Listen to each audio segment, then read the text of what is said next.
श्रीमद् भागवत महापुराण द्वितीय खंड नवम स्कंद अथ षष्ठोध्याय इक्ष्वाकु के वंश का वर्णन। मानधाता और सौभरी ऋषि की कथा। श्री सुखदेव जी कहते हैं, परीक्षित, अम्बरीश के 3 पुत्र थे, विरूप, केतुमान और शंभु। विरूप से पृष्ठदश्व और उसका पुत्र रथितर हुए। रथितर संतानहीन था। वंश परंपरा की रक्षा के लिए उसने अंगिरा ऋषि से प्रार्थना की। उन्होंने उसकी पत्नी से ब्रह्म तेज से संपन्न कई पुत्र उत्पन्न किए। यद्यपि ये सब रथितर की भार्या से उत्पन्न हुए थे, इसलिए इनका गोत्र वही होना चाहिए था जो रथितर का था, फिर भी वे आंगिरस ही कहलाए। ये ही रथितर वंशियों के प्रवर कुल में सर्वश्रेष्ठ पुरुष कहलाए, क्योंकि ये क्षत्रोपेत ब्राह्मण थे। क्षत्रिय और ब्राह्मण दोनों गोत्रों से इनका संबंध था। परीक्षित, एक बार मनुजी के छींकने पर उनकी नासिका से इक्ष्वाकु नामक पुत्र उत्पन्न हुआ। इक्ष्वाकु के 100 पुत्र थे। उनमें सबसे बड़े 3 थे, विकुक्षी, निमि और दंडक। परीक्षित, इनसे छोटे 25 पुत्र आर्यव्रत के पूर्व भाग के और 25 पश्चिम भाग के तथा उपर्युक्त 3 मध्य भाग के अधिपति हुए। शेष 47 दक्षिण आदित्य आदि अन्य प्रांतों के अधिपति हुए। एक बार राजा इक्ष्वाकु ने अष्ट का श्राद्ध के समय अपने बड़े पुत्र को आज्ञा दी, विकुक्षी, शीघ्र ही जाकर श्राद्ध के योग्य पवित्र पशुओं का मांस लाओ। वीर विकुक्षी ने बहुत अच्छा कहकर वन की यात्रा की। वहां उसने श्राद्ध के योग्य बहुत से पशुओं का शिकार किया। वह थक तो गया ही था, भूख भी लगी थी, इसलिए वह बात भूल गया कि श्राद्ध के लिए मारे हुए पशु को स्वयं न खाना चाहिए। उसने एक खरगोश खा लिया। विकुक्षी ने बचा हुआ मांस लाकर अपने पिता को दे दिया। इक्ष्वाकु ने अब अपने गुरु से उसे प्रोक्षण करने के लिए कहा। तब गुरुजी ने बताया कि ये मांस तो दूषित एवं श्राद्ध के अयोग्य है। परीक्षित, गुरुजी के कहने पर राजा इक्ष्वाकु को अपने पुत्र की करतूत का पता चल गया। उन्होंने शास्त्रीय विधि के उल्लंघन करने वाले पुत्र को क्रोधवश अपने देश से निकाल दिया। तदनंतर राजा इक्ष्वाकु ने अपने गुरुदेव वशिष्ठ से ज्ञान विषयक चर्चा की। फिर योग के द्वारा शरीर का परित्याग करके उन्होंने परम पद प्राप्त किया। पिता का देहांत हो जाने पर विकुक्षी अपने राजधानी में लौट आया और इस पृथ्वी का शासन करने लगा। उसने बड़े बड़े यज्ञों से भगवान की आराधना की और संसार में शशाद के नाम से प्रसिद्ध हुआ।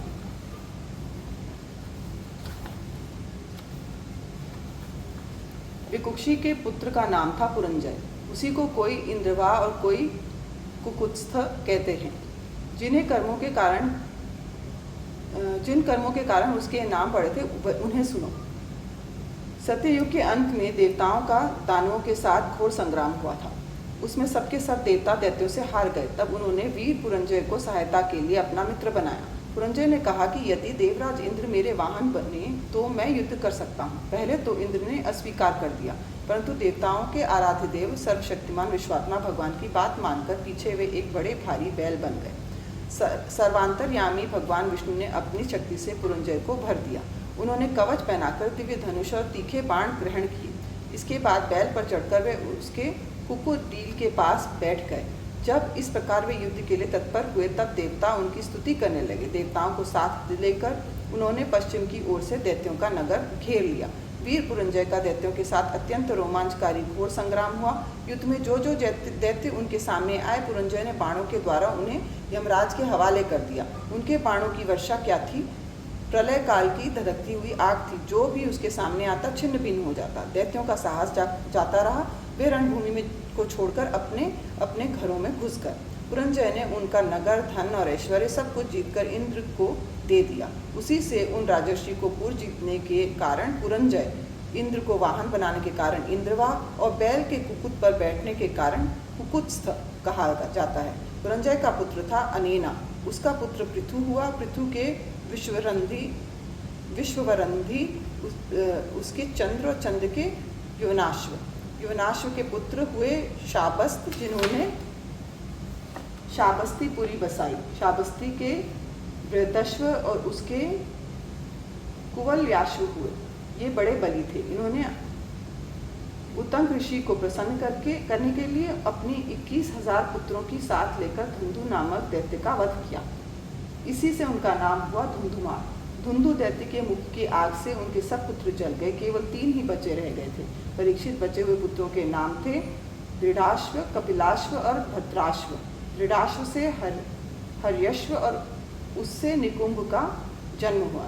निकुंभ के वर्णाश्व उसके कृशाश्व, कृशाश्व के सेनजित और सेनजित के युवनाश्व नामक पुत्र हुआ। युवनाश्व संतानहीन था, इसलिए वह बहुत दुखी होकर अपनी 100 स्त्रियों के साथ वन में चला गया। वहाँ ऋषियों ने बड़ी कृपा करके युवनाश्व से पुत्र प्राप्ति के लिए बड़ी एकाग्रता से साथ इंद्र देवता का यज्ञ करवाया। एक दिन राजा युवनाश्व को रात्रि के समय बड़ी प्यास लगी। वह यज्ञशाला में गया, किंतु वहाँ देखा कि ऋषि लोग तो सो रहे हैं।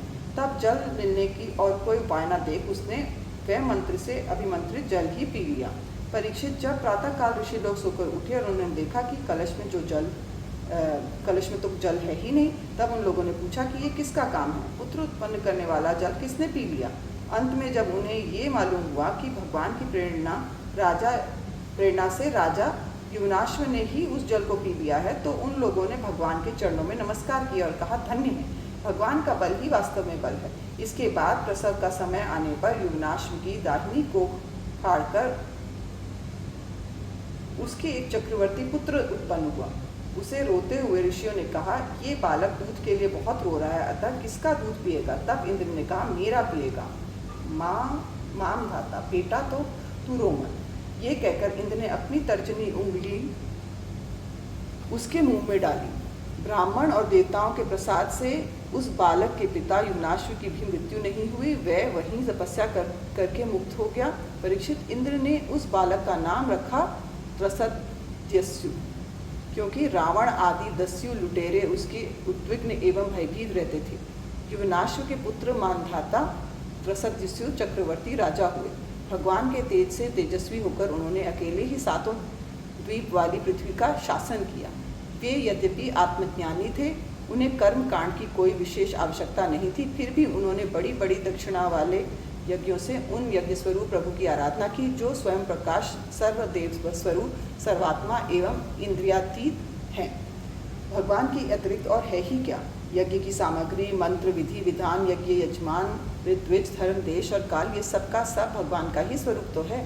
परीक्षित, जहाँ से सूर्य का उदय होता है और जहाँ से वे अस्त होते हैं, वह सारा का सारा भूभाग युवनाश्व के पुत्र मानधाता के ही अधिकार में था। राजा मानधाता की पत्नी शशबिंदु की पुत्री बिंदुमती थी। उसकी गर्भ से उसके 3 पुत्र हुए, पुरुकुत्स, अम्बरीश, ये दूसरे अम्बरीश हैं, और योगी मुचुकुंद। इनकी 50 बहनें थीं। उन 50 ने अकेले सौभरी ऋषि को पति के रूप में वर्ण किया। परम तपस्वी सौभरी जी एक बार यमुना जल में डुबकी लगाकर तपस्या कर रहे थे। वहाँ उन्होंने देखा कि एक मत्स्यराज अपनी पत्नियों के साथ बहुत सुखी हो रहा है।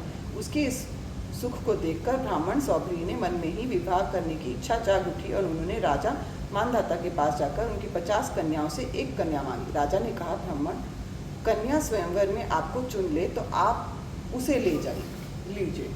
सौभरी ऋषि राजा मानधाता का अभिप्राय समझ गए।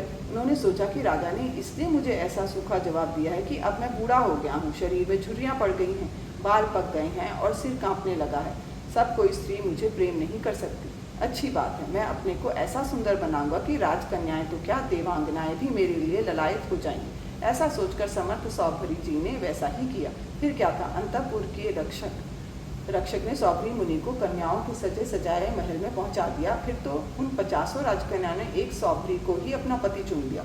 उन कन्याओं का मन सौभरी जी में इस प्रकार आसक्त हो गया कि वे उनके लिए आपस के प्रेम भाव को तिलांजलि देकर परस्पर कलह करने लगी और एक दूसरे से कहने लगी कि ये तुम्हारे योग्य नहीं, मेरे योग्य हैं। ऋग्वेदी सौभरी ने उन सभी का पाणी ग्रहण कर लिया। वे अपने अपार तपस्या के प्रभाव से बहुमूल्य सामग्रियों से सुसज्जित अनेकों उपवनों और निर्मल जल से परिपूर्ण सरोवरों में युक्त एवं सौगंधिक पुष्पों के बगीचे से घिरे महलों में बहुमूल्य शैया, आसन, वस्त्र, आभूषण, स्नान, अनुलेपन, सुस्वादु भोजन और पुष्पमालाओं के द्वारा अपनी पत्नियों के साथ विहार करने लगे। सुंदर सुंदर वस्त्राभूषण धारण किए स्त्री पुरुष सर्वदा उनकी सेवा में लगे रहते। कहीं पक्षी चहचहाते तो कहीं हौरे गुंजार करती रहती और कहीं कहीं वंदी जन उनकी विरदावली का बखान करते रहते। सप्तद्वीप की पृथ्वी के स्वामी मानधाता सौभरी जी की इस गृहस्थी का सुख देखकर आश्चर्यचकित हो गए। उनका वह गर्व कि मैं सार्वभौम संपत्ति का स्वामी हूँ जाता रहा। इस प्रकार सौभरी जी गृहस्थी के सुख में रम गए और अपनी नीरोग इंद्रियों से अनेकों विषयों का सेवन करते रहे। फिर भी जैसे घी की बूंदें से आग तृप्त नहीं होती, वैसे ही उन्हें संतोष नहीं हुआ। ऋग्वेदाचार्य सौभरी जी एक दिन स्वस्थ चित्त से बैठे हुए थे। उस समय उन्होंने देखा कि मत्स्यराज के क्षण भर के संग से मैं किस प्रकार अपनी तपस्या तथा अपना आपातक खो बैठा। वे सोचने लगे, अरे मैं तो बड़ा तपस्वी था, मैंने भली भांति अपने व्रतों का अनुष्ठान भी किया था, मेरा ये अधपतन तो देखो। मैंने दीर्घ काल से अपने ब्रह्म तेज को अक्षुण्ण रखा था, परंतु जल के भीतर विहार करती हुई एक मछली के संसर्ग से मेरा वह ब्रह्म तेज नष्ट हो गया। अतः जिस मोक्ष की इच्छा से मैं उस पुरुष को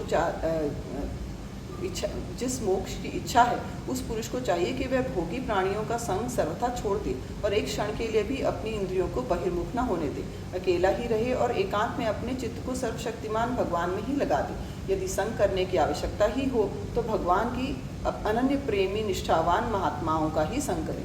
मैं पहले एकांत में अकेला ही तपस्या में संलग्न था, फिर जल में मछली का संग होने से विवाह करके 50 हो गया और फिर संतानों के रूप में 5000।